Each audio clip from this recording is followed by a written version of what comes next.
Seorang gadis tanpa sengaja menemukan seekor bayi hewan. Tubuhnya berwarna merah muda. Terlihat seperti permen jelly QQ yang lembut. Sama sekali tidak terlihat itu makhluk apa. Namun rasa penasaran si gadis sangat besar. Ia pun memutuskan untuk membawanya pulang dan merawatnya. Ia buru-buru membungkus si kecil dengan handuk milik pacarnya. Lalu membuat alat makan sederhana. Meski tidak tahu apakah bisa bertahan hidup, ia tetap mencoba merawatnya sebaik mungkin. Tak disangka si kecil makan dengan lahap.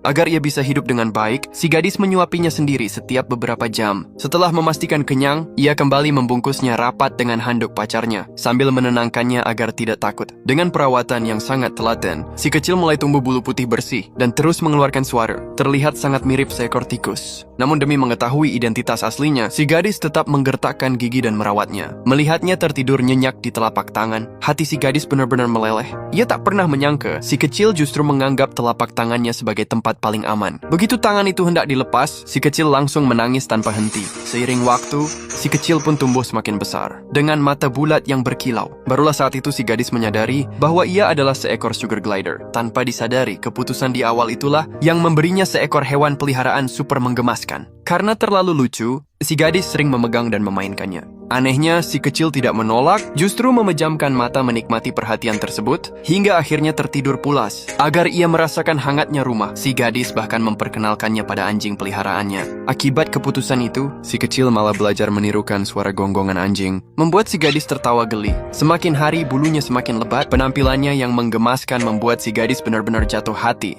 Ia merawatnya dengan makanan dan minuman terbaik, bahkan memasang alat panjat khusus di ruang tamu. Si kecil pun semakin bergantung padanya. Setiap hari selalu berdiri di sisinya.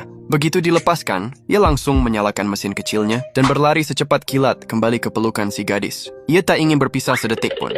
Saat si gadis keluar berjalan-jalan, si kecil akan mengikuti dari belakang dengan riang. Begitu melihat tangan terbuka, ia langsung melompat ke telapak tangan untuk menempel manja. Sejak saat itu, kemanapun si gadis pergi, ia selalu membawanya. Takut ia bosan sendirian di rumah, si gadis sering mengajaknya keluar bermain. Tak disangka, pengalaman keluar rumah pertama membuat si kecil sangat bersemangat, seperti tikus kecil yang bisa terbang. Sejak itu, dalam dunia si gadis selalu ada bayangan kecil yang bisa terbang. Permen jelly QQ yang dulu ditemukan secara tak sengaja, kini menjadi manis yang paling ditakdirkan dalam hidupnya.